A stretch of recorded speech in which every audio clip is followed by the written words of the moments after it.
Hello दोस्तों, स्वागत है आप सभी का। स्टार्ट करेंगे क्लास 12th का फिजिक्स। और ये फिजिक्स का चैप्टर दोस्तों डेली आपको एक चैप्टर का वीडियो प्रोवाइड किया जाएगा। बोर्ड एग्जाम 2023 के लिए प्रिपरेशन हमारे यूट्यूब चैनल पे फिजिक्स का आसानी से स्टार्ट कर सकते हैं। इसमें आपको हर सब्जेक्ट के अलग अलग वीडियो प्रोवाइड करवाए जाएंगे और जिसमें आपको पूरा का पूरा, जिसमें आपको डेरिवेशन भी बताया जाएगा, न्यूमेरिकल भी बताया जाएगा और अच्छे से अच्छा समझाया जाएगा। कोशिश यही रहेगा कि आपको हर एक टॉपिक यहीं पे क्लियर हो जाए, यहीं पे आपको सब कुछ समझ में आ जाएगा। एक वीडियो देखने के बाद आपको दोबारा उस चीज को पढ़ना नहीं पड़ेगा, अगर आप फिक्स और कंसंट्रेट होकर के अपने आप को उस चीज में लगा रहे हो। तो अगर हम कोई भी काम सच्चे मन से करते हैं तो पूरी कायनात मिल के हमको उस चीज को देती है। तो इसलिए क्लास 12th के फिजिक्स का चैप्टर वाइज वीडियो डेली एक चैप्टर का वीडियो अपलोड किया जा रहा है, जिसमें आपका पहला चैप्टर जो कि वैद्युत आवेश तथा वैद्युत क्षेत्र था, इस पूरे चैप्टर का वीडियो अपलोड कर दिया गया है। जो फिजिक्स पढ़ने का एक नियम है, फिजिक्स को हम रटते नहीं है, इसको याद नहीं करना है, बल्कि इसको फील करना है, महसूस करना है और समझना है। अगर हम इसको बिना समझे या बिना महसूस किए पढ़ रहे हैं तो ये 2 से 4 या 6 या 10 दिन के बाद आपको भूल जाएगा।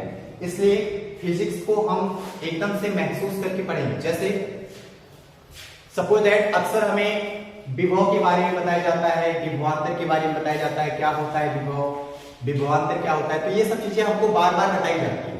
वास्तव में विभव का मतलब होता है जैसे एक कार्य करना ही विभव कहलाता है। हम किसी कार्य को करते हैं, जैसे इस पेन से यहाँ पर कुछ भी लिख देना, XYZ कुछ भी लिख दो, तो ये एक तरीके का कार्य होता है और कार्य को ही विभव कहा जाता है। लेकिन वो कार्य किसी अन्य जगह पर होता है। बस हम समझते कैसे हैं, जैसे अक्सर हम देखे होंगे कि हम अपने घर में, चूंकि मानव जाति अनाज पर डिपेंड होता है, उसके भोजन का जो सबसे प्रमुख स्रोत है वो होता है फूड यानी भोजन।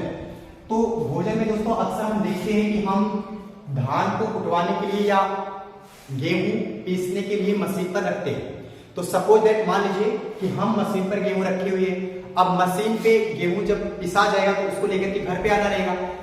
बस इतना याद रखिए कि आप एक बहुत दूर जगह है जहां पर आपने गेहूं पीसने के लिए दिया, तो वहां से पिसा हुआ गेहूं रखा है, आपने गेहूं उठाया और अपने घर के अंदर किसी बिंदु तक ला करके रख दिए।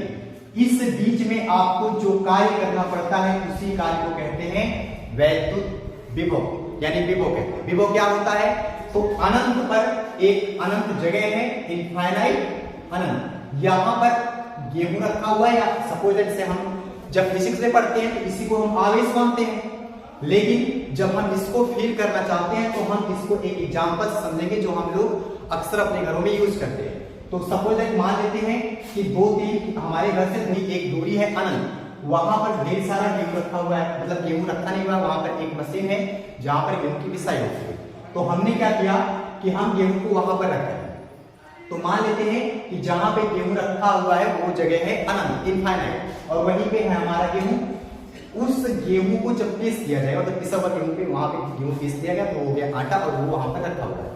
अब उसी आटे को हम उठाते हैं और ले आकर के अपने घर की बाहर रख देते हैं। घर के बाहर पहुंचा दिए यानी घर पे पहुंचा दिए। तो जब किसी अनंत से या अनंत पर रखी किसी वस्तु को वैद्युत क्षेत्र के अंदर, वैद्युत क्षेत्र में जैसे मैंने बताया आपका घर, तो आपने घर के सामने हम आटे को ले करके रखते हैं। तो अनंत पर रखे किसी वस्तु को वैद्युत क्षेत्र के अंदर किसी बिंदु तक लाने में जो कार्य किया जाता है इसी को हम कहते हैं वैद्युत विभव। तो आटे की बोरी मशीन से हम अपने घर के बाहर ले आकर के रख दिए, यहीं पे जो हमने कार्य किया इसी कार्य को विभव के नाम से जाना जाता है। और विभव के माध्यम से दोस्तों डायरेक्शन बताया जाता है, डायरेक्शन पता चलता है विभव के माध्यम से, यानी धारा प्रवाह का डायरेक्शन बताता है विभव। आगे हम देखेंगे, ये तो पता चला कि विभव होता है, तो विभवांतर क्या होता है, विभवांतर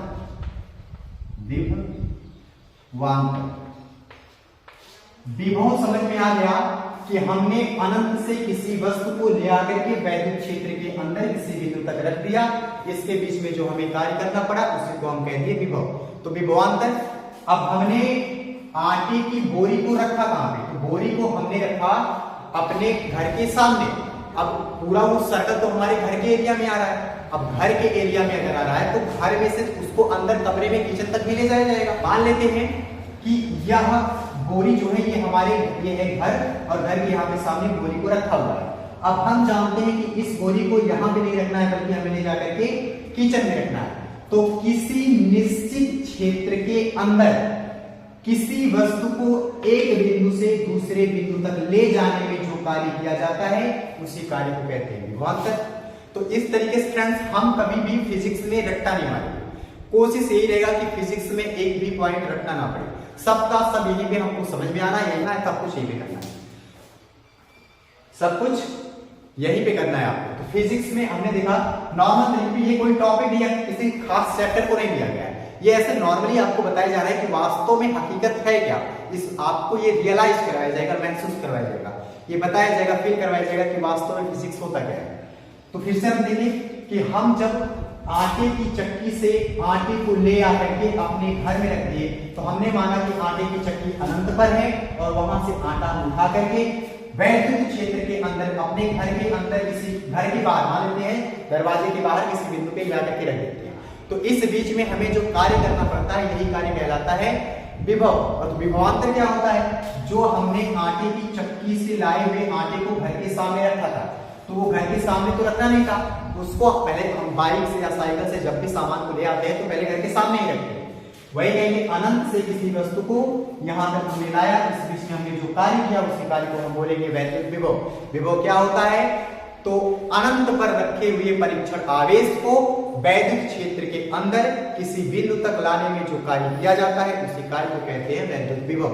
अब हमने आटे की बोरी को लेकर के रख दिया घर के सामने, अब घर के सामने से हमको उसको लेके जाना है किचन में, तो यहां से हम इसको उठाए और किचन में लेके गए, इस बीच में हमने जो कार्य किया इसी कार्य को कहेंगे विभवांतर। अब इसको हमने समझ लिया, हमने आटा ले आया, घर के बाहर रखा, घर के बाहर से अंदर किचन में लेके माता जी या सिस्टर जो भी घर में होते हैं उन्होंने आटे से रोटी बनाया। अब देखिए हम कितनी रोटी को खा सकते हैं, जैसे रोटी हम खाते हैं तो एक होता है धारिता, धारिता मीन्स होता है धारण करने की क्षमता, तो हम कितनी रोटी खा सकते हैं इसी क्षमता को धारिता कहा जाता है। तो एक चैप्टर मिलेगा आपको धारिता।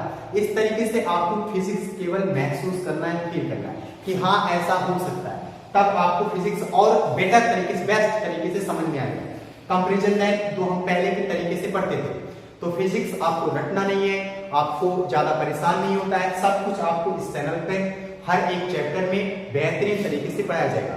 फ्रेंड्स अगर आप चैनल पर नए हो तो चैनल को सब्सक्राइब करो, लाइक करो, शेयर करो, ताकि जो भी वीडियो यहाँ पर बने उसका नोटिफिकेशन आप तक पहुंच जाए। और ये तभी संभव है जब आप चैनल को सब्सक्राइब करने के बाद बेल आइकन के बटन को प्रेस कर दो। तो फ्रेंड्स मिलते हैं नेक्स्ट वीडियो में, हम एक चैप्टर वाइज हर एक चैप्टर को डेली पढ़ते रहेंगे और बहुत ज्यादा। Thank you so much.